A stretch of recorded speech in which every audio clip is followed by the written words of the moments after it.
நன்றி நன்றி நன்றி நன்றி செல்வராஜ், நன்றி செல்வராஜ், நன்றி நன்றி நன்றி மூர்த்தி, நன்றி மூர்த்தி. நண்பர்கள் அனைவருக்கும் என்னுடைய அன்பான பணிவான வணக்கங்கள். என் பெயர் ஜான். நான் ஒரு குடிநோயாளி. எல்லாம் வல்ல இறைவனோட அருளாலையும் தோழமையில இணைந்து செயல்படுவதால் நான் பெற்றுக்கொள்ளக்கூடிய அனுபவம் தெம்பு நம்பிக்கையாலையும் இன்னைக்கு ஒரே ஒரு நாள் நான் குடிக்கல, தெளிவா மன நிறைவா அமைதியா வாழ என்னால் எல்லா முயற்சிகளையும் செய்து கொண்டிருக்கின்றேன். நண்பர் செல்வராஜ் குறிப்பிட்டது போல கோயம்புத்தூர் ஒருங்கிணைப்பு குழு நடத்தும் இந்த 9:30 to 10:30 மணி ஆன்லைன் மீட்டிங்ல கோயம்புத்தூர் ஒருங்கிணைப்பு குழு மனசாட்சியின் தீர்மானத்தின்படி 24 hours a day, 24 மணித்துளிகள் ஒரு நாள் அப்படின்ற புத்தகத்துல ஒவ்வொரு நாளும் ஒவ்வொரு பக்கமாக வாசிச்சு விளக்கம் பார்த்து கலந்தாய்வு இந்த கூட்டத்தை நடத்தி கொண்டிருக்கிறோம்.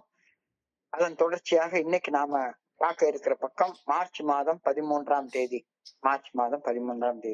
முதல்ல அந்த பக்கத்தை வாசிச்சு அதற்கு அப்புறமாக விளக்கம் பார்த்து கலந்தாய்வு செய்து கூட்டத்தை நிறைவு செய்து கொள்வோம்.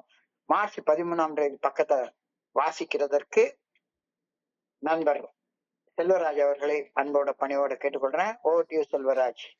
மார்ச் 13. நன்றி. நன்றி சார், நன்றி சார், நன்றி சார். 24 மணித்துளிகள் ஒரு நாள். மார்ச் 13. ஏஏ தோழமையின் இன்றைய சிந்தனை. நாம் நமது பொய்யான குடிநோய் தன்மையை களைந்துவிட்டு உண்மையான தெளிவுத்தன்மையை கண்டுகொண்டோம். ஊதாரி மகன் தனக்குள் தானே திரும்பி வந்து தன் தந்தையை நோக்கி சென்றார். அதை போலவே நாமும் இறையருள் பேராற்றலின் உதவியை கேட்டு அந்த இறை ஆற்றலை நோக்கி சென்றோம். ஊதாரி மகன் உமையில் முடிவில் தந்தை இவ்வாறு கூறுகின்றார்: அவன் இறந்து போய் இருந்தான், இன்று மீண்டும் உயிர் திறந்து வந்துள்ளான். அவன் தொலைந்து போய் இருந்தான், இன்று மீண்டும் கண்டுகொள்ளப்பட்டுள்ளான். குடி நோயாளிகளான நாமும் ஏஏ தோழமையின் தெளிவுத்தன்மையை கண்டுகொண்டோம், மீண்டும் உயிர் பெற்றோம். தொலைந்து போய் இருந்தோம், மீண்டும் கண்டுகொள்ளப்பட்டோம். நான் மீண்டும் உயிர் பெற்று விட்டேனா? இன்றைக்கான தியானம்: இறையருள் பேராற்றலின் ஆற்றலை நான் சுவாசிக்க வேண்டும். தன்னலத்தால் நான் பாதிக்கப்படலாகாது. நான் இறைவனது ஆற்றலை சுவாசிப்பதால் நற்பணிகள் செய்யும் சக்தியை பெறுகின்றேன். என் சக மனிதர்களுக்கு நற்பணிகள் செய்வதால் இறையருள் பேராற்றல் என் மூலமாக செயலாற்ற இடம் அளிக்கின்றேன். என் சக மனிதர்களுக்கு என் வழியாக இறைவனது ஆற்றலை எடுத்து செல்லும் வாய்க்காலாக நான் மாறுகின்றேன். எனது ஆன்மீக வளர்ச்சி ஒன்றுதான் எனது செயல்பாடுகளை கட்டுப்படுத்த வல்லது. எனது ஆற்றலை இறையருள் பேராற்றலது ஆற்றலுடன் ஒன்றுபட செய்தால் மனித உறவுகளை மேம்படுத்த நான் ஆற்றக்கூடிய பணிகளுக்கு எல்லையே இருக்காது. இன்றைக்கான பிரார்த்தனை: இறைவனது ஆற்றலை பிறருக்கு எடுத்து செல்லும் வாய்க்காலாக நான் மாற வேண்டும் என அன்புடன் வேண்டுகின்றேன். என் மூலமாக இறைவனது ஆற்றல் என் சக மனிதர்களுக்கு சென்றடைய வேண்டும் என நான் பணிவுடன் வேண்டுகின்றேன். நன்றி சார். நன்றி நன்றி நன்றி நன்றி செல்வராஜ், நன்றி செல்வராஜ். நண்பர்கள் அனைவருக்கும் மீண்டும் ஒருமுறை என்னுடைய அன்பான பணிவான வணக்கங்களை தெரிவித்துக் கொள்றேன். என் பெயர் ஜான். நான் ஒரு குடிநோயாளி. எல்லாம் வல்ல இறைவனோட அருளாலையும் தோழமையில இணைந்து செயல்படுவதால் நான் கேட்டுக்கொள்ளக்கூடிய அனுபவம் இன்னைக்கு ஒரு நாள் நான் குடிக்கிறேன், தெளிவா மன நிறைவா அமைதியாவா என்னால் வாழ என்னால் எல்லா முயற்சிகளையும் செய்து கொண்டிருக்கிறேன். நேற்றைக்கு வாசிக்கப்பட்ட பக்கத்தின் தொடர்ச்சி, அதை விட கொஞ்சம் ஆழமான சில சிந்தனைகளை இன்னைக்கு நூலாசிரியர் நமக்கு சிந்திக்க கொடுத்திருக்கோம். உன்னுடைய உண்மையான தன்மை, ஒவ்வொரு மனுஷனுடைய உண்மையான தன்மை என்ன? அந்த ஒவ்வொரு மனுஷனுடைய உண்மையோட தன்மை, அந்த தன்னுணர்வு இல்லாம தான் நம்ம எல்லாருமே தப்பு செஞ்சுட்டு இருக்கிறோம். நம்முடைய உண்மையான தன்மையை நம்ம உணர்ந்து கொண்டதற்கு அப்புறமாக நாம மனசாட்சிக்கு விரோதமாக நிச்சயமாக செயல் செய்ய மாட்டோம் அப்படின்ற கருத்தை இன்னைக்கு ரொம்ப ஆழமாக நமக்கு சொல்ல முயற்சி பண்ணிருக்காங்க. ஃபால்ஸ் ட்ரிங்கிங் செல், ஃபால்ஸ் அடிக்டிவ் செல், இது பொய்யா. ரியல் சோபர் செல், மன தெளிவோட வாழ்றதுதான் என்னுடைய உண்மையான தன்மை. இந்த பூமியில நான் என்னுடைய தாய் வயிற்றில் இருந்து பிறந்த போது ஒரு மாசுபடாத ஒரு புனித ஆத்மாவட்டம் இந்த உலகத்துல நான் பிறந்தேன். எந்த குழந்தையும் நல்ல குழந்தைதான் மண்ணில் பிறக்கையில் மாசுபடாத புனித ஆத்மாவை தான் நான் பிறந்தேன். இந்த அப்படின்ற வார்த்தைக்கு 2 அர்த்தங்கள் உண்டு. ஸ்மால் ஃபிங்கர் போட்டு ஸ்மால் எஸ் இஎல் அப்படின்னு செல்ஃப் அப்படின்னு சொல்லும் போது அந்த ஸ்மால் எஸ் இஎல் அந்த சொல் வந்து என்னுடைய உடலையும் மனதையும் குறிக்கிறது. அந்த செல்ஃபிலேயே ஸ்மால் கேபிட்டல் எஸ் போட்டு தான் சொன்னா எஸ் இஎல் அப்படின்ற அந்த சொல் அந்த சொல் மனசுடைய ஆன்மாவை குறிக்கின்றது. தமிழ்ல சொன்னா சுயம், சுயமரியாதை, சுயமதிப்பு. இந்த சுயம் அப்படிங்கிற வார்த்தை, சுயம் என்றால் ஆரம்பம் இல்லாது முடிவு இல்லாது, இறப்பு இல்லாது, அதுதான் சுயம்பு அப்படின்னு சொல்றோம். இறைவன சுயம்பு அப்படின்னு சொல்றோம். இல்லாதது இறக்கம் இல்லாதது என்னுடைய ஆன்மா. ஆனா என்னுடைய உடலுக்கு தான் பிறப்பு உண்டு, இறப்பு உண்டு. என்னுடைய ஆன்மாவுக்கு பிறப்பு இறக்கும் கிடையாது. அது அதோடைய உண்மையான தன்மை. அதை பத்தி நீ கொஞ்சம் ஆழமாக ரியல் செல் அப்படின்றது என்னுடைய ஆன்மாவை குறிக்கக்கூடிய சொல்லாங்க. ஆன்மா இந்த மனித உடலையும் மனதையும் இயக்கும் அந்த இயக்க ஆற்றல் அப்படின்னு சொல்ற கருத்தை நாம வந்து மறுக்க முடியாது. ஆன்மா வந்து மாசுபடுறதே கிடையாது. ஒரு மனிதனுடைய உயிர் அந்த மனிதனுடைய உடம்பை விட்டு பிரிந்ததுக்கு அப்புறமாக அவருடைய ஆன்மா அந்த உடலை விட்டு போய் பிரிஞ்சிச்சு அப்படின்னா நம்ம எல்லாரும் சொல்றோம். ஆன்மா உயிர் அது வந்து ரொம்ப கொஞ்சமானது, இறப்பு இல்லாதது, அழிக்க முடியாதது, அதை ஒண்ணுமே செய்ய முடியாது. ஆண்டவன் தூய்மையாக எனக்கு உள்ளார வச்சிருக்கிற ஒரு அந்த அன்னைக்கு புலப்படாத ஒண்ணுதான் ஆன்மா அப்படின்ற கருத்தை பெரியவங்க சொல்றாங்க. புரியல, உண்மையிலே புரியுது. ஆனா கண்ணுக்கு தெரியக்கூடியது என்னுடைய உடம்பு, மனசு. உடம்பால இந்த 5 புலன்களால நான் உணர்றேன். என்னுடைய மனசு 5 புலன் இன்பங்களை பெறுவதற்கு செய்ய வேண்டிய செயல்களை திட்டமிடுது.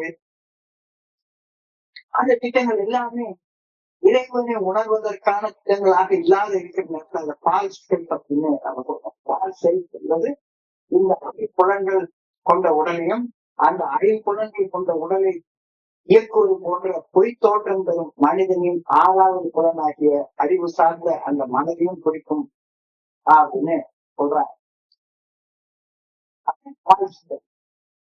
என்னுடைய உடம்பும் என்னுடைய மனசும் பால் செல். அந்த உடம்பையும்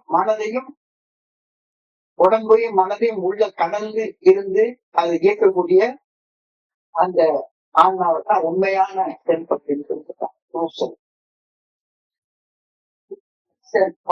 என்னுடைய உடம்பு மனசும் persona related to meet external expectation often develop in response to an unsupportive environment. இது வந்து ஒரு சைக்காலஜி சொல்றேன். Defensive persona. பெர்சோனா என்றால் முகமூடி, ஒரு முகமூடி. இந்த மனசும் உள்ளுக்குள்ளாக இருக்கக்கூடிய ஆன்மாவை மறைத்து போடப்பட்டிருக்கிற ஒரு பெர்சோனா. இப்ப என்னுடைய உடம்புக்கு சுகம் தராத, என்னுடைய மனசுக்கு பிடிக்காத ஒரு சூழ்நிலை, என்னுடைய மனதின் ஆசைகள் தவறு அப்படின்னு மனசாட்சி உறுத்தும் சூழ்நிலை நிலவுவதாக வைத்துக் கொள்வோம். கொடுக்கணும் அப்படின்னு என் மனசு கொள்ளுது, ஃப்ரெண்ட்ஸ் எல்லாம் சொல்றப்ப ஆசை வருது. ஆனா மனசாட்சி வேண்டாம், தப்பு அப்படின்னு சொல்லுது. ஒரு பெண்ணோட தப்பான வகையில இன்பம் அனுபவிக்கணும் அப்படின்னு என்னுடைய மனசு சொல்லுது. மனசாட்சி உறுத்துது. அதனாலதானே வெளிச்சத்தை விட்டு நான் இருட்டுக்கு போய் அந்த தப்பான செயலை செய்ய போறேன். அந்த சூழ்நிலையில மனசாட்சி ஊர்த்தக்கூடிய ஒரு தவறான செயல் செய்வதற்கு நான் போட்டுக்கொள்ளக்கூடிய ஒரு தற்காலிகமான முகமூடியத்தான் பால்ஸ் செல் அப்படின்னு நாம அழைக்கணும். அந்த பால்ஸ் செல் தான் என்னுடைய மனசை உடம்பும். நம்ம மகிழ்ச்சி ஆட்சி யாரு கேள்விய முகமூடி என்னுடைய முகம் அல்ல. முகமூடி நான் போட்டிருக்கிற முகமூடி என்னுடைய முகம் அல்ல. அது என்னுடைய உண்மையான முகத்தை மறைச்சு வச்சிருக்கக்கூடிய ஒரு முகமூடி மட்டும்தான். உடம்பும் இந்த மனசும் ஆன்மாவை மறைச்சு வச்சிருக்கிற ஒரு முகமூடி மட்டும்தான். அப்படி சொல்ற ரொம்ப ஆழமான கருத்து சொல்லிட்டாங்க. செல்ஃப் பாஸ் செல்ஃப் அப்படின்ற நான் இந்த உடம்பும் இல்லை, நான் இந்த மனசும் இல்லை. உடம்பையும் மனதையும் கடந்து உள் செல்லும் போது அங்கே இருக்கக்கூடிய அந்த உயிரப்பு தான் நான். என்னுடைய உடம்பு மனசும் என்னுடைய அற்புதமாக உள்ளிருந்து இயக்கக்கூடிய அந்த ஆன்மாவை மறைத்திருக்கக்கூடிய ஒரு முகமூடி, ஒரு பெர்சோனா. ஒரு பெர்சோனா முகமூடி.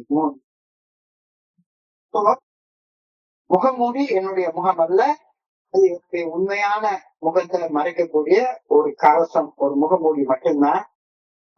உண்மையான செல்ஃப் என்று அழைக்கப்படுகிற அந்த ஆன்மா உயிர் உள்ளது.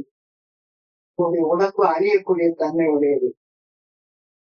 உள்ளார உடம்பு கடந்து உள்ளே இருக்கக்கூடிய அந்த ஆன்மா தான் அழிவில்லாத ஒன்று, உண்மையானது.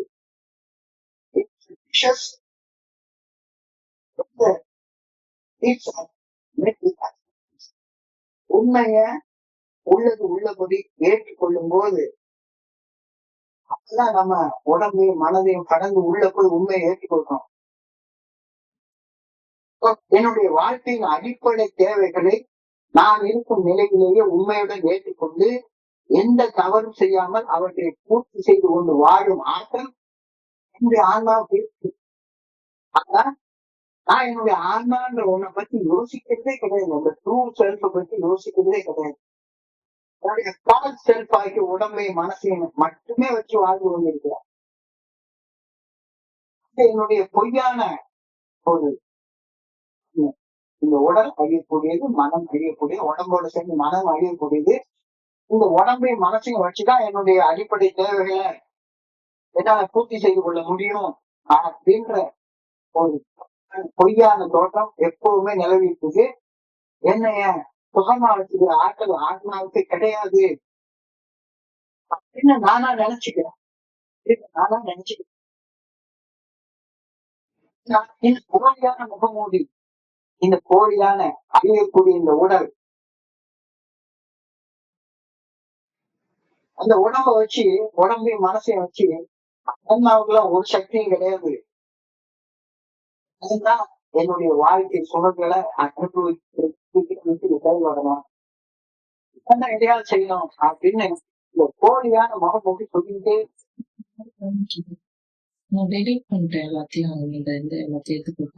ஒண்ணு இருக்கு.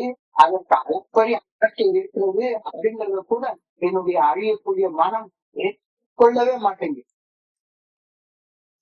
ஆற்றல் இருக்குது அப்படின்ற கருத்தைய கூட என்னையாவது என்ன ஆற்றல் ஆட்சி மண்ணாங்க, எனக்கு என்ன ஆற்றல் இருக்குது, எனக்குதான் ஒன்றுமே இல்லையே, நான் புரிய நோயாளி, எனக்கு என்ன இருக்கு, எனக்கு ஒண்ணுமே இல்லையே, குடிச்சு சாகிறத தவிர எனக்கு என்ன வழி இருக்கு. ஆசைப்பட்டதை செய்யறதற்காக நான் போட்டுக்கிற முகமூடிதான் உடம்பையும் மனசையும் அப்படின்ற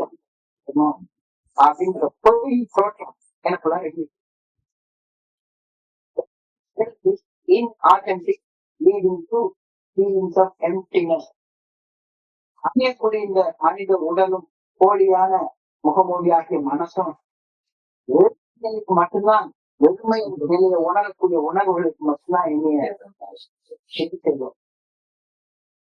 உடனே மனசை சாட்டிஸ்ஃபை பண்ணி வாழ்ந்துட்டு வாழ்க்கையால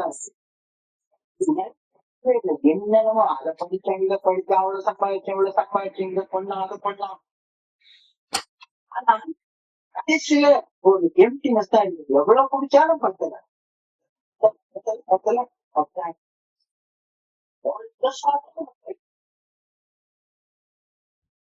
இப்ப திரும்ப இன்னும் சாப்பிடணும், இன்னும் சுவையா சாப்பிடணும். ஊர் சுத்துறது அடங்கவே மாட்டேங்குது. அப்போ ஒவ்வொரு செயலை செய்து முடிக்கிறப்ப மறுபடியும் அந்த எம்டினஸ் தான் ஃபீல் பண்ணிட்டே இருக்கிறோம். ஆனால் ஆன்மா உண்மையான தன்மை, அந்த ஆன்மா அழியாதது, உண்மையான ஒன்று, அது நிலைப்பு தன்மை உடையது. தன்னாலே உணர்வு தன்னுணர்வு இது எம்பினஸ் கொடுக்காது, நிறைவு கொடுக்கும். நிறைவு கொடுக்கும். உணர்வு நிலைக்கு நீச்சு.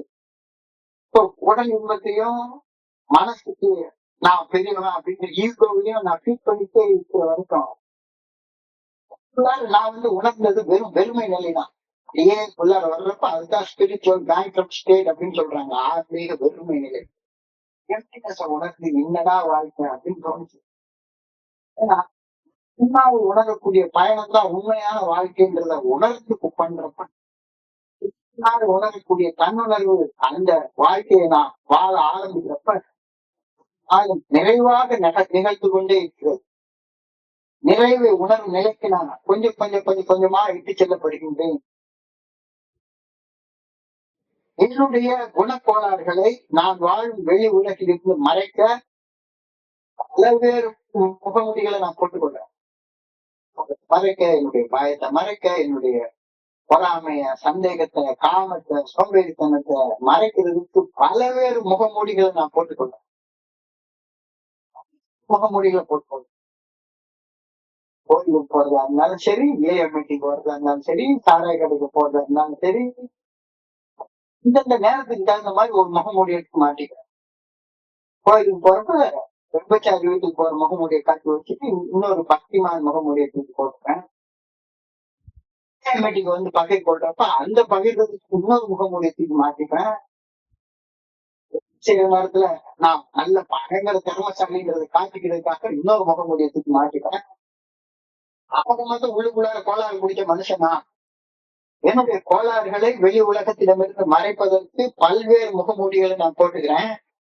என்னுடைய குணக்கோளாறுகளை நான் வாழும் வெளி உலகத்தில் இருக்கக்கூடிய மனிதர்களிடமிருந்து மறைக்கிறதுக்காக, நான் செய்யக்கூடிய பல்வேறு செயல் அடிமைத்தனங்களை மறைக்கிறதுக்காக பல்வேறு வகையான முகமூடியை போட்டு பல்வேறு வகையான வேஷங்களை போட்டு வாழ்ந்து கொண்டே இருக்கிறேன்.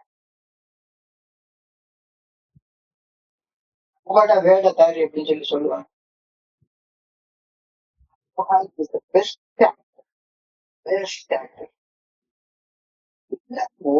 நேரத்துக்கு டிசைனா ஒரு நடிப்பு, டிசைனா ஒரு நடிப்பு நடிச்சுட்டே உட்கார்ந்துருக்காங்க.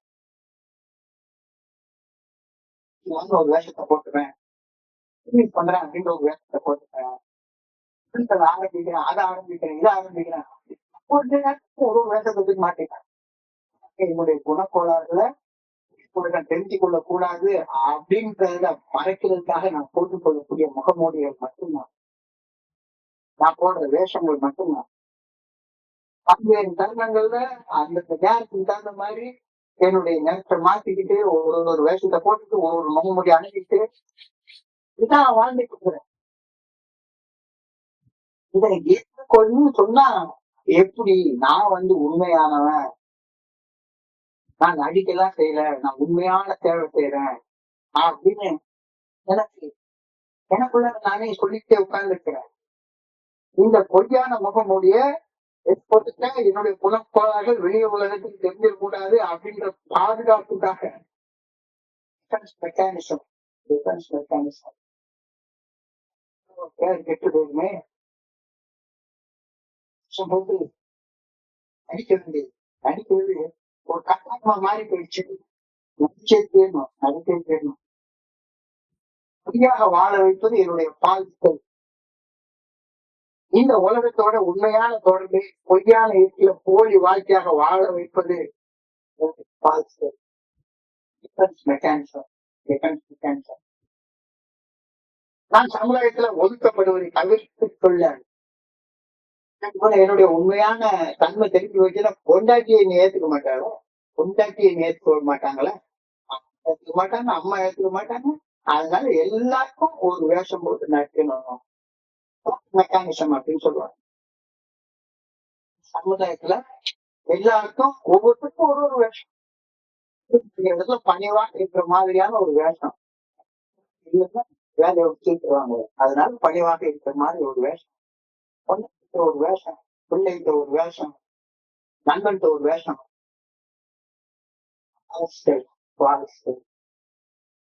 இந்த வேஷம் போட்டே வாழ்ந்து கொண்டே இருக்கிறார். பொய்யான முகமூடி எப்போதுமே பொய்யாக சிந்தித்து பொய்யா பேசி போலியாக செயல்பட்ட ஒரு உயிரற்ற ஒரு டெட் லைஃப் அது மட்டும் தான் எனக்கு கொடுக்கும். வாழ்க்கைக்கு இந்த உயிரோட்டமே இல்ல. பார்த்தாலும் சரிதான். ஒரு முகம் மூடி ஒரு முகம் மூடி மறைஞ்சு போச்சுதானே அந்த முகம் வெளி உலகத்துக்கு தெரிஞ்சு போச்சுதானே அதை மறைக்கிறதுக்கு எத்தனை சாத்தியாப்பு, எத்தனை ஜஸ்டிபிகேஷன். எப்ப நான் உண்மையான வாழ்க்கை வாழ்வேன் அப்படின்னா, என்னுடைய இந்த உடலை இயக்கக்கூடிய பிரபஞ்ச இயக்க பேராற்றின் ஒரு துகள் போன்ற ஆன்மாதான் என்னுடைய உண்மையான உயிரின் பாகம். ஏதோ பெரிய ஆற்றல் இயக்குது. இப்ப அந்த உண்மையை சார்ந்து நானே உண்மையாக வாழ்வது, அப்பதான் என்னுடைய ட்ரூ செல்ஃப் நோக்கி நான் முகமூடி போட்டுட்டு வாழ்றது நிறுத்தணும். என்னுடைய உள்ளுணர்வுகள், என்னுடைய இன்ஸ்டிங்ஸ், என்னுடைய இயல்புக்கங்கள், எது சரி எது தவறு, நான் எதை செய்யணும் எதை செய்யக்கூடாது அப்படின்னு என்னுடைய மனசாட்சியின் மூலமாக, கான்சியஸ் மூலமாக எனக்கு சுட்டி காட்டிட்டே இருக்கும். ஒவ்வொரு நேரம் அது நிறுத்தாது. இதை செய்யாத அப்படின்னு எனக்குள்ளாக இருந்து ஒரு பொருள் கரெக்டான செயலை சுட்டி காட்டிட்டே இருக்கும். True self allows honest self-expression and honest communion with others. அந்த உண்மையான தன்மை வந்து எல்லாத்தையும் மதிச்சு என்னுடைய மனசாட்சிக்கு பணிந்து வாழு, உனக்கு நீ உண்மையாக வாழு அப்படின்னு எனக்கு சொல்லிட்டே இருக்கும். என்னை உண்மையாக வெளிக்காட்டி என்னுடைய சக மனிதரிடம் எனக்கு ஒரு உண்மையான நட்பு, அன்பு, அதை தொடர்பு வச்சுக்கணும்னு என்னுடைய ஆன்மா சொல்லிட்டே இருக்கும். ஆனா மனசு அதை ஒற்றுனாலும் ஒத்துவே ஒத்துக்காது. அது பால்ஸ். உண்மையான செல்ஃபும் பால் செல்ஃபும் உள்ள வித்தியாசத்தை நீ புரிஞ்சுக்கணும் அப்படின்றதுதான் இன்னைக்கான சிந்தனையின் மைய கரு. Creativity, playfulness and a sense of being grounded are feelings associated with true self. ஒரு ஆன்மீக வாழ்க்கை வாழ்ந்தா உண்மையான ஆனந்தம் இருக்கும், உண்மையான ஆக்கப்பூர்வமான செயல்பாடு இருக்கும், உண்மையான நகைச்சுவை இருக்கும், வாழ்க்கையில ஒரு மகிழ்ச்சி இருக்கும். ஆனா பால் கருத்துல உள்ளது எல்லாமே போலியான மகிழ்ச்சி, போலியான ஆக்கம், போலியான நகைச்சுவை. உண்மையான நகைச்சுவை உண்மையா சிரிக்கிறது கிடையாது. உள்ளுக்குள்ளார அழுகிறது, வெளியே சிரிக்கிறது, உள்ளுக்குள்ளார அழுகிறது. ஆனந்தம், ஆக்கப்பூர்வமான செயல்பாடு, நகைச்சுவை உணர்வு எல்லாம் ஆன்மீக வாழ்க்கை வாழ்றதால மட்டும்தான் கிடைக்கும் அப்படின்ற கருத்தை இன்னைக்கு நம்ம சிந்தனைக்கு வைக்கிறாங்க. ஏற்றுக்கொள்ளாது நம்மளுடைய சொந்த விருப்பம். ஆனா உண்மைதான், நீ உண்மையான செல்ஃபோட வாழ்ந்தா ஆன்மாவை உணர்வதற்கான செயல்கள் செய்து ஆன்மாவுடைய நல்ல ஒழுங்கான வழிகாட்டுதல் மனசாட்சி மூலமாக வெளிப்படுத்தப்படுகின்றது. அதுக்கு பணிஞ்சு செயல்பட்டாதான் உண்மையான சந்தோஷம், உண்மையான அந்த கிரியேட்டிவிட்டி, உண்மையான ஆக்கப்பூர்வமான செயல்பாடு, உண்மையான மகிழ்ச்சி, உண்மையான நகைச்சுவை இதெல்லாம் அப்பதான் கிடைக்கும். நான் செய்யக்கூடிய அடிப்படை செயல் இதுதான். இதுதான் சிந்தனையுடைய முதல் வார்த்தை. We have gotten rid of our false drinking self and our real sober self. வந்த உடனே இந்த உடல் இன்பத்துக்காக வாழக்கூடிய, மனதுடைய தன்முனைப்பு, ஈகோவுக்காக வாழக்கூடிய அந்த பொய்யான முகமூடிய கலட்டி கூட எரிஞ்சிட்டு உண்மையான அந்த ஆன்மீக வாழ்க்கை வாழ்வதற்கான ஆரம்பம் தான் பெனிஃபிட்ல ஆரம்பிக்குது அப்படின்ற கருத்தை நம்ம சிந்தனைக்கு கொடுத்துருக்காங்க. பொய்யான முகமூடிய கலட்டிட்டு உண்மையான முகத்தை இந்த உலகத்திற்கு காட்டுறதால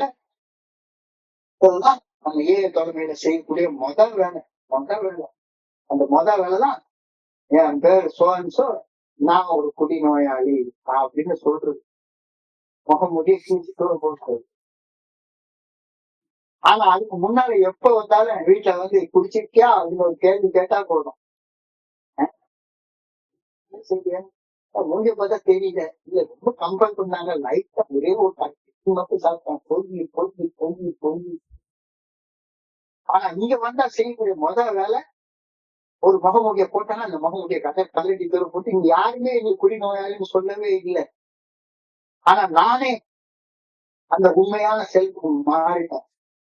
In a fellowship, we have gotten rid of our false drinking selves and our real sober selves. மௌனுடைய கல்வி பெறப்பட்டாச்சு. And we turn to God, our Father for help, just as the prodigal son goes to his father. நேற்றுக்கு பார்த்த மாதிரி பண்ணியோட பின்ன வாங்கிச்ச பண்ணி சாப்பிட்டு சோறு கூட கொடுக்க மாட்டேங்கிறாங்களா அப்படின்னு அடிமட்ட வாழ்க்கை உணர்ந்த போது என்ன பண்ணா தனக்கு தானே திரும்பி தன்னுணர்வு பெற்று நான் ராஜாவோட பிள்ளைடா அப்படின்ற தன்னுணர்வுக்கு வந்து அப்பாடு திரும்பி போவேன் அப்படின்னு ஒரு கருத்தை சொல்றாங்க. சிந்தனையில ஊதாரியா திரிஞ்சு பண்ணி வாழ்க்கை வாழ்ந்துட்டு இருந்த அந்த ஊதாரி மகன் தான் யார் என்ற தன்னுணர்வு பெற்று தன்னுடைய தந்தையிடம் திரும்பி செல்ல முடிவு எடுத்தது போல நாமும் நம்முடைய போலியான குடி வாழ்க்கை வாழ்றதுல இருந்து எழுப்பி உண்மையான வாழ்க்கை வாழ உறுதியாக தீர்மானம் செய்யணும். நம்முடைய கல்வி தூர போட்டோம். நான் யாரு? நான் ஒரு குடி நோயாளி.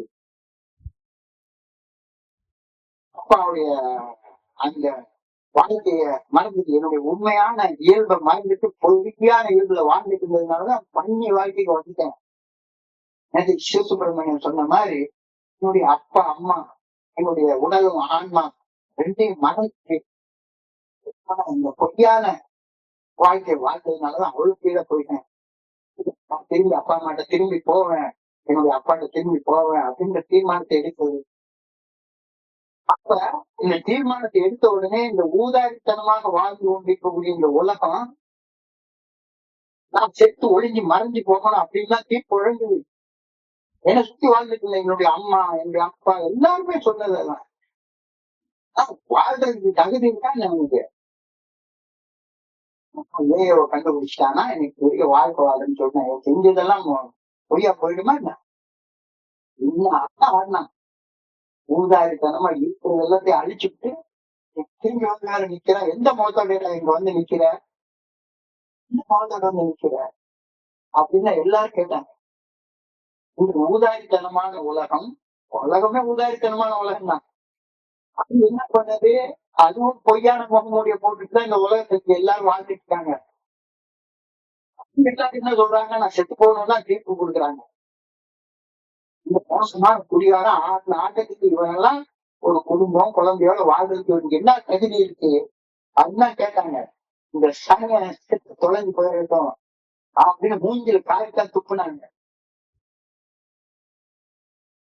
அந்த ஊதாரி மகன் ஓமையில ஒரு மூத்த மகன் இருக்கான். அந்த மூத்த மகனுக்கு லேச பொறணும் என்னடா இந்த ஆள் நான் கூடவே இருக்கேன், எனக்கு ஒரு நாள் விருந்து வச்சது கிடையாது, நான் அவன் கூட இருந்து வேலை செய்ததுக்கு ஒரு நாள் பாராட்டினது கிடையாது. இவன் நாசமா போன குடிகாரன் எங்கோ போயிட்டு இருக்கான், எல்லாத்தையும் அழிச்சுட்டு வந்து நிக்கிறான். அந்த ஆளை பிடிச்சி இந்த ஆள் கட்டி பிடிச்சிட்டு அவனுக்கு நல்ல புதுச்சட்டை போட்டு அவனுக்கு ஒரு பெரிய கடாவை வெட்டி விருந்து வைக்கிறாரு.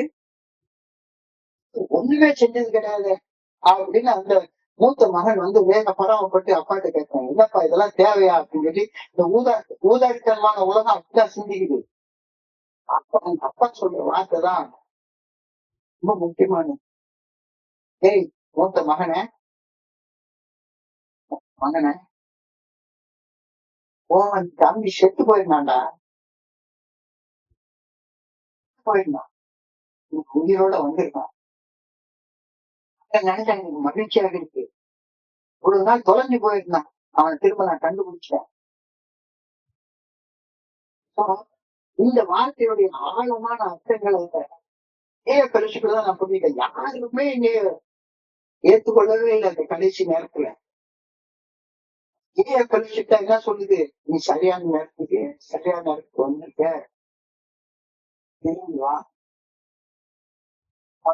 நிச்சயம்.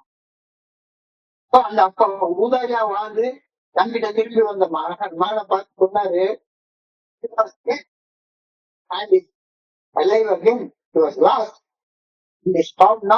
செத்து போயிருந்த மகன் எனக்கு திரும்பி வந்துட்டான். தொலைஞ்சு போயிருந்த என்னுடைய மகனை இது பார்க்கிறப்ப எனக்கு சந்தோஷமா இருக்கு. இதுதான் கடவுளுடைய நிலைமை. என்னை செத்து போகணும்னு நினைக்கல, என்னுடைய உண்மையான தன்மையோட வாழணும் அப்படின்னு நினைக்கிறேன். இந்த உலகத்துக்கு புரியாது, ஊதாரியா வாழ்ந்துட்டு இந்த உலகத்துக்கு புரியவே புரியாது. அப்பா அம்மாவுக்கு மட்டும்தான் புரியும், ஏஐ தோழமைகளுக்கு மட்டும்தான் புரியும், ஏஐ தோழமைகள் உண்மையாக செயல்பட்டு வர்றவங்களுக்கு மட்டும்தான் புரியும். நண்பர்களுக்கு நான் பார்க்கிறேன், என்ன அப்பா உங்க காலகிட்ட சொல்றாங்க, நான் 15 வருஷம் சோபரா இருந்திருக்கேன், நீ 10 நாள் தான் சோபரா இருந்திருக்கேன், உனக்கு இவ்வளவு பெரிய வரவேற்பா? ஏஐவே அவ்வளவுதான் புதுசா இன்னும் கம்ம போய் திரும்பி வர மனிதர்களுக்கான இடம் இது. பேராட்டில் நல்ல ஒழுங்கான வழிகாட்டுதலை மனசாட்சியின் குரல் மூலம் கிடைத்து அந்த நல்ல ஒழுங்கான வழிகாட்டுதலுக்கு பணிந்து செயல்படாத வாழ்வை உயிரற்ற செத்து போன வாழ்க்கை, அந்த வாழ்க்கையை வாழ்ந்துட்டு இருந்த நாம வந்ததுக்கு அப்புறமாக அந்த வாழ்க்கை வாழ்க்கணும். 15 வருஷமாக மறுபடியும் ஊதாரித்தனமாக ஏஐ தலைமைக்கு வந்ததுக்கு அப்புறமா வாழ்ந்துட்டு இருக்கிற ஒரு மனிதனுக்கு ஒருத்தர் உயிரோட வர்றதை பார்த்தா பொறாம தான் வரும். அந்த மனிதன் கேட்பாங்க, எல்லாருக்கும் புதுசா வர்றவங்களுக்கு மட்டும் இவ்வளவு பெரிய என்னது என்னது அது ஏஐ தலைமைக்கு திரும்பி வர வேண்டும் அப்படின்ற அந்த தீர்மானம் சீரற்ற என்னுடைய வாழ்க்கைக்கு உயிர் கொடுத்து நானும் அதே மாதிரி ஊதாரியா வாழ்ந்து இந்த ஒவ்வொருத்தையும் பண்ணி வாழ்க்கை வாழ உயிரான வாழ்க்கை வாழி போலியான முகமூடிய போட்டுட்டு வாழ்ந்துட்டாரு. ஆமா, நாம எல்லாம் பிடிக்காதுங்க, நாம எல்லாம் ஊதாரி ஆளுங்க, அப்பா தாக்க பிடிச்சவங்க, சோம்பேறிங்க, காமாண்டக்காரங்க, பொறாமக்காரங்க, சந்தேகக்காரங்க, ஆமா முகமூடிய போட்டுட்டு தான் வாழ்ந்துருக்கோம். தூர போடு, ஆமா ஒத்துக்கிறோம். ஒத்துக்கிறது அதே நிலையில வாழ்றதுக்காக இல்ல. முகமூடிய என்னைக்கு கல்வி போட்டோமோ அப்ப உள்ளுக்குள்ளார இருக்கக்கூடிய பிரகாசமான அந்த இறைவனுடைய முகம் வெளியே தெரிய ஆரம்பிச்சு, அந்த முகத்தோட வாழ ஆரம்பிச்சு, என்ன எங்க போறேன் என்ன செய்யறேன் அப்படின்னு தெரியாம ஊதாரியா ஊசி வாழ்ந்து கொண்டு இருந்தேன். தோடு அந்த இடம் சொற்கொண்டு வாழ்ந்துருக்கீங்க, இடம் கூட்டாலும் இதுதான், தண்ணி கொடுக்குறேன்னா வாங்கிட்டு வந்துடுறேன், சாப்பாடு போடுறதுன்னா அங்கிட்ட உட்காந்துக்கிறேன். எந்த திசைகளை பயணித்து வாழ வேண்டும் அப்படின்ற நல்ல ஒழுங்கான வழிகாட்டுதல் எனக்கு கிடைக்கல, தெரியல. இந்த நல்ல ஒழுங்கான வழிகாட்டுதல் ஏஐ தலைமையில எனக்கு கிடைக்குது. அதுக்குள்ளார திரும்பி பாரு, ஞானம் பிரம்ம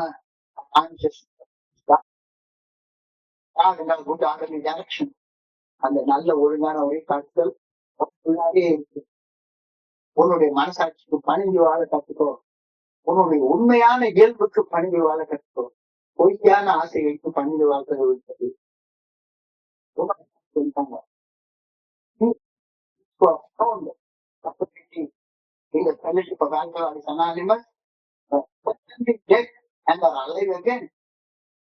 போயிருந்தனால அப்புறமா உயிரோட்டம் உள்ள ஒரு வாழ்க்கை வாழ ஆரம்பித்தோம்.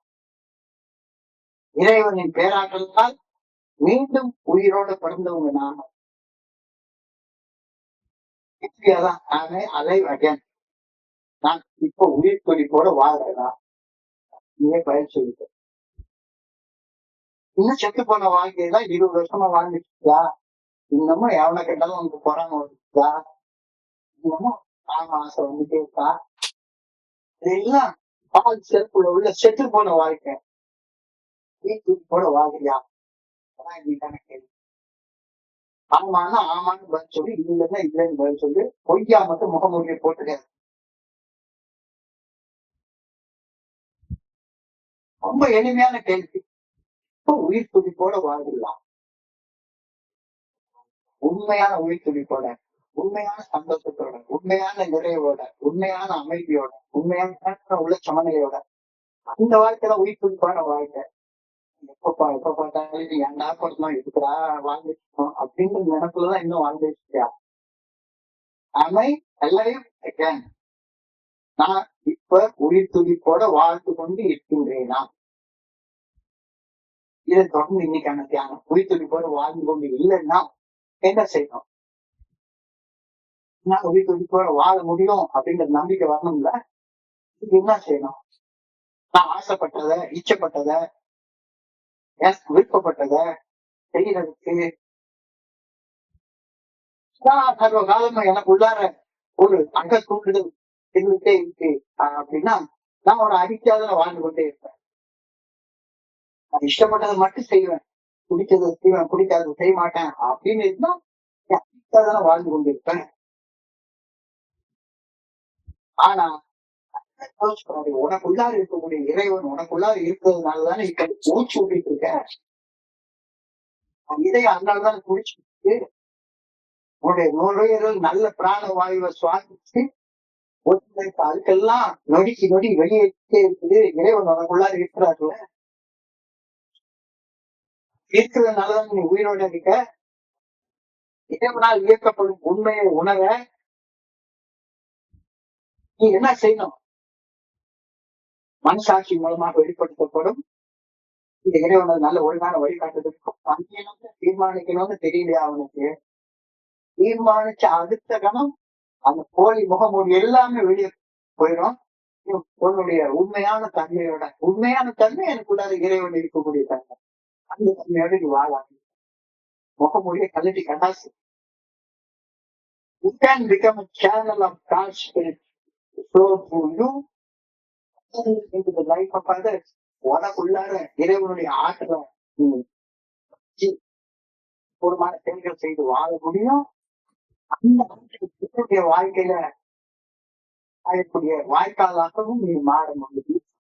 Channel of God's love in your life, so in the lives of so many others. தூக்கி சிந்திக்க வேண்டிய ஒரு வார்த்தை. அப்படிப்பட்ட வாழ்க்கை வாழ்றதுனா இல்ல வாழ்ந்துட்டு இருக்கேன் அப்படின்னு மறுபடியும் போலியா முகமூடி போட்டு போலியா முகமூடி போட்டு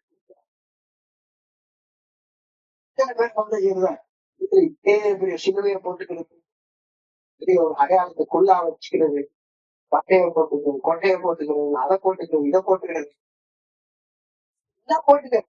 ஆனா அன்பை உணர்ந்து இந்த அன்பின் ஆற்றலால செயல்பட்டு வாழ்ந்து அந்த அன்பின் ஆற்றிலே உன் பக்கத்துல இருக்கிற மனுஷனுக்கு எடுத்துட்டு போற வாய்க்காலாக நீ செயல்படுறியா? செயல்படுறதுன்னா என்ன அடையாளம் போட்டு என்ன பிரயோஜனம் அப்படின்ற கேள்வியை கேட்கிறாங்க. இன்றைக்கானதான் நான் மனசாட்சியின் மூலம் வெளிப்படுத்தப்படும் இறைவனுக்கு நல்ல ஒழுங்கான வழிபாடுகள் பணிந்து செயல்பட தீர்மானிச்சு இந்த திசையில செயல் செய்ய ஆரம்பிச்சா இறைவனுடைய அருளை எனக்குள் பாய அனுமதிக்கின்றேன் அப்படின்னு அர்த்தம். இல்லாட்டி போனா இறைவனுடைய அன்பு, இறைவனுடைய அருளும் என்னுடைய செயல்கள் வரவே வராது. அந்த பணிவு மனசாட்சிக்கு பணிந்து நடக்கிறது. மனசாட்சி சரீரத்தில் போன்ற செயலை செய்யறது, மனசாட்சி உறுத்துற செயலை செய்யாம இருக்கிறது. இந்த உறுதியான தீர்மானம் மட்டுமே இறைவனுடைய அந்த பிரபஞ்ச இயக்க பேராற்றல் உன்னுடைய ஒவ்வொரு செயல்களையும் வெளிப்படுவதற்கு உன்னை நீ திறந்து வைக்கிற. உன்னுடைய செயல்களில் இறைவனுடைய ஆற்றல் வெளிப்படும் போது ஆட்டோமேட்டிக்கா உன்னை சுற்றி வாழக்கூடிய மனிதர்களுடைய வாழ்க்கைக்கு அந்த ஆற்றல் எடுத்து செல்லப்படும். நீ முன் உதாரணமாக வாழ்க்கையை வாழ ஆரம்பிப்பேன்.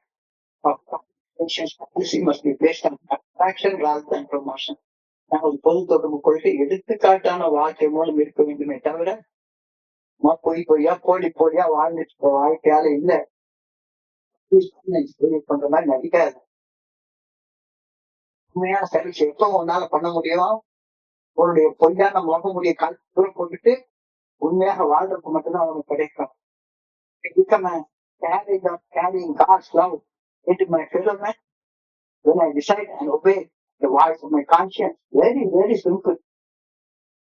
என் மனம் போன போக்குல வாழ்ந்துட்டு இருக்கிறப்ப இறையாற்றலை உணர முடியல என்னால.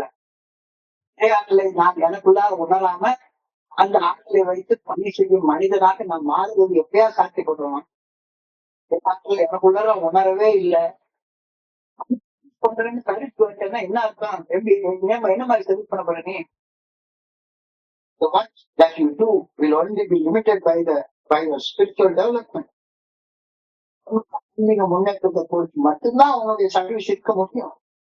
Let your spirit be in harmony with God's spirit and There is no limit to what you can do in the realm of the human relationship. நீ மட்டும் மனசாட்சி பண்ணி வாழ ஆரம்பிச்சிட்டேன்னா உன்னுடைய சுத்தி வாழக்கூடிய உலகத்தோட நீ கொள்ளக்கூடிய உறவு முறையில ஏற்படக்கூடிய வியக்கத்தக்க மாற்றங்களுக்கு எல்லையே கிடையாது. மனம், உடல் ஆகியவற்றின் ஆற்றல் மிக குறுகிய எல்லைக்கு உட்பட்டிருக்கு. ஆனா ஆன்ம ஆற்றல் எல்லையற்றது. ஆன்ம ஆற்றல் எல்லையற்றது. எல்லையற்ற ஆன்ம ஆற்றல் என்னுடைய வாழ்நாட்கள்ல நான் என்னுடைய உடல் மனத்தின் மூலமாக செய்யணும் அப்படின்னு விரும்பினா நான் மனசாட்சி மூலமாக வெளிப்படுத்தப்படும் இறையர் பேராற்றின் நல்ல ஒழுங்கான வழிகாட்டுதலுக்கு இசைந்து படித்து செயல்பட தீர்மானிக்கணும். அப்படி செயல்படணும். மனசாட்சியின் நல்ல ஒழுங்கான வழிகாட்டுதலே என்னுடைய நல்ல ஒழுங்கான வழிகாட்டுதல். ஏனென்றால் ஞானம் பிரம்ம மனசாட்சி பணிந்து எப்பொழுதும் செயல்பட்டால் என்னுடைய ஒவ்வொரு செயலிலும் இறையர் பேராற்றின் பிரபஞ்ச இயக்க பேராற்றிலே பிரதிபலிக்கும். எல்லாம் செய்யலாம். அப்படி பிரதிபலிச்சு வாழ்ந்து எவ்வளவு பெரிய மகான்களை இந்த உலகத்துல நம்ம பார்க்கிறோம். மகான்களை பார்க்கிறோம். ஆரம்ப காலத்துல திருமூலர்கள் ஆரம்பிச்சு, திருவள்ளுவர்கள் ஆரம்பிச்சு, புத்தர்கள் ஆரம்பிச்சு, விஷ்ணுக்கள் ஆரம்பிச்சு, ஆதிசங்கர்கள் ஆரம்பிச்சு, ராமானுஜர் ஆரம்பிச்சு, மகாத்மா காந்தியில வந்து வரைக்கும் எத்தனையோ மகாத்மாக்களை பார்க்கிறோம். இரையாற்றல் என் செயல்களை பிரதிபலிக்கும் போது மனித உறவுகளில் நான் செய்யக்கூடிய முன்னேற்ற செயல்களுக்கு எல்லையே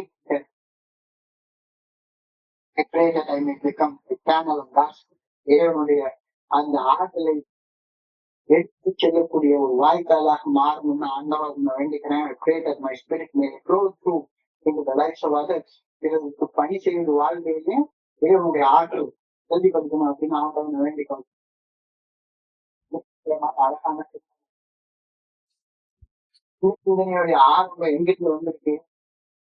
உன்னுடைய உண்மையான தன்மை என்ன, பொய்யான தன்மை என்ன? உன்னுடைய உடலும் மனதும் பொய்யானது. உடல்ல எழக்கூடிய ஆசை, இச்சை, ஈகோ எல்லாமே பொய்யான தன்மையோட வாழற. முகமூடிய கட்டி கடைசி எப்ப பார்த்தாலும் ஒரு பொய்யான முகமூடிய போட்டுட்டு ஏன்டா வாழ்ந்துட்டு இருக்க? ஒரு உண்மையான அந்த உனக்குள்ளார இருக்கக்கூடிய அந்த இறை தன்மையை உணர்ந்து வாழ கத்துக்கிற நேரத்துல வேற யார் உன்னை ஏத்துக்கிறாங்களோ இல்லையோ, இறைவனுடைய அரசாட்சிக்குள்ளார நீங்க ஏற்றுக்கொள்ளப்படுவேன். கவலைப்படாது. ஏஐல வந்து நீங்க என்னைக்கு உண்மையா கேட்க ஆரம்பிக்கிறியோ அப்ப ஏஐ தோழமை உன்னை ஏத்துக்கும். கண்டிப்பா ஏற்றுக்கும். இங்க உனக்கு ஒரு இடம் இருக்கும். கண்டிப்பா கண்டிப்பாக இருக்கும். 4 பேர்ல 5 பேர்ல உனக்கு உண்மையா இருக்கிறப்ப உனக்கு இங்க ஒரு பெரிய வாழ்க்கை உண்டு. உன்னுடைய ஒவ்வொரு செயலையும் இறைவனுடைய ஆற்றல் பிரதிபலிக்க ஆரம்பிக்கும். உன்னுடைய செயல்கள் இறைவனுடைய ஆற்றல் பிரதிபலிக்க ஆரம்பிக்கிறப்ப இறைவனுடைய அந்த இறைவனுடைய ஆற்றலை அடுத்தவங்க வாழ்க்கையிலேயே கொடுக்கக்கூடிய ஒரு வாழ்க்கையாக இருக்க உயிர்த்திப்பான வாழ்க்கை வாழ்றியா அப்படின்னு யோசிச்சு பாரு. யோசிச்சு பார்க்கலன்னா அப்படி வாழலன்னா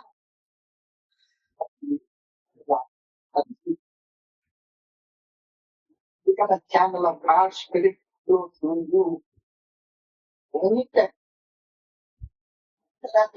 நீ தீர்மானிக்கலாம். அப்ப என்ன பண்ணணும்? பொய்யான முகமுடைய கலந்து கூற போகுது. எப்ப பார்த்தாலும் நடிச்சு வாழ்ற வாழ்க்கை. சேவை செய்யறதுதான் சேவை செய்யும். நான் நடிக்கிறது போடுறது ஊசுத்திறங்கா போடுறதுன்னா ஊசுத்திறங்கு போயேன்.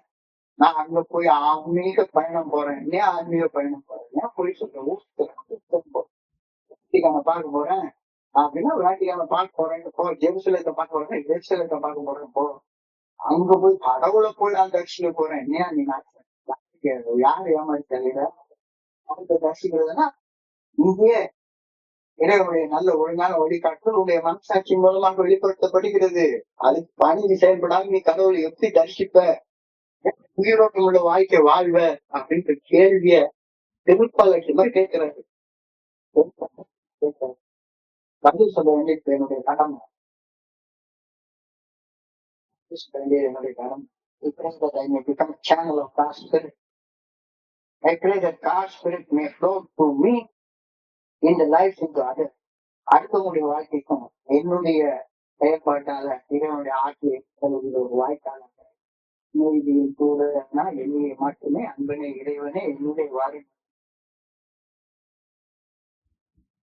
ரொம்ப அழகான ஆழமான சிந்தனை. இன்றைய பகுதியை படிக்கிற பெண்மான்கள் தனிப்பட்ட மூலம் பகிர்ந்து கொள்ளுங்க நல்ல வாய்ப்பு உருவாக்கி கொடுத்தது கொள்கை செய்யுங்க பணிவான நன்றிகள் தெரிவிப்போம். பொறுமையாக செய்த ஒவ்வொரு நண்பருக்கும் என்னுடைய பணிவான நன்றி. இந்த இரவு நண்பர்களுக்கு இனிமையான இரவான பணிவருகின்றேன். நன்றி நன்றி நன்றி நன்றி நன்றி நன்றி நன்றி. வாழ்க வையகம், வாழ்க வளமுடன். Thank you thank you thank you so much, thank you so much. Over to you Selvaraj. Thank you very much.